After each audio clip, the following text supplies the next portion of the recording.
Social মিডিয়াতে এসে আমরা হুটহাট করে নিজেদের ব্যক্তিগত ইস্যুস থেকে নিয়ে শুরু করে অনেক কিছু যে তুলে ধরি, এটা আসলে আমাদের কতটা সতর্ক থাকা উচিত? এটা আসলে খুব সাবধান থাকা উচিত। একটা লিমিট তো সবসময় মেনে চলা উচিত।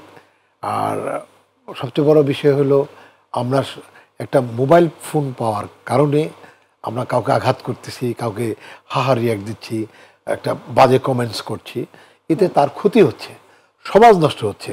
আজকে সে করছে তোমাকে, একদিন আরেকজন করবে তাকে, তার বোনকে আরেকজন অপমান করবে। এটা কিন্তু খুব স্বাভাবিক। এটা আস্তে আস্তে সমাজে তাই হয়ে আসছে, কিন্তু এখন কিন্তু অস্থির। আর আমরা মিডিয়া ইন্ডাস্ট্রিতে যারা আসি, আমাদের একটা কম্পিটিশন তো ডেফিনেটলি থাকবে, বাট সেটা সুস্থ কম্পিটিশন থাকা উচিত। ব্যক্তিগত বিষয় নিয়ে বোধহয় না থাকলেই ভালো, তাই না? কারণ অনেক সময় যেটা হয়, আমি দেখি কমেন্টগুলোতে এসে অনেকেই কিন্তু যে স্ট্যাটাস দিচ্ছে, সেটা যে কেউ হোক না কেন, তাকেও কিন্তু এসে বাজে কথা বলছে। তো এমন স্ট্যাটাস দেওয়ার আসলে প্রয়োজনটা কি তাহলে? খুব ভালো একটা স্ট্যাটাস দিলেও সেখানে বাজে কথা লিখবে। রাইট। এটা কারণ তারা শিখেছে পরিবার থেকে, এই খারাপ কথা শিখে আসছে, পরিবার ভালো কিছু শেখায়নি। তারা এই ফেসবুকে এসে তাদের যে যোগ্যতা সেটা প্রমাণ করে যায়।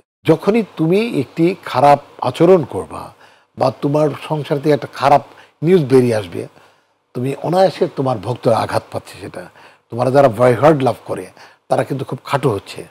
এই জন্য প্রত্যেকটা তারকা কেন, প্রত্যেকটা মানুষেরই একটা রিক্সা যে চালে তার একটা ব্যক্তিগত জীবন আছে। এটা ব্যক্তিগত রাখা উচিত। আমি বিষ খাইলাম, হাসপাতালে মরে যাচ্ছি, সেটা লাইভ করা দরকার কি? আমাকে কেউ একজন গাড়িতে করে নিয়ে আসছে খাওয়াতে, লাইভ করার দরকারটা কি? তাই না?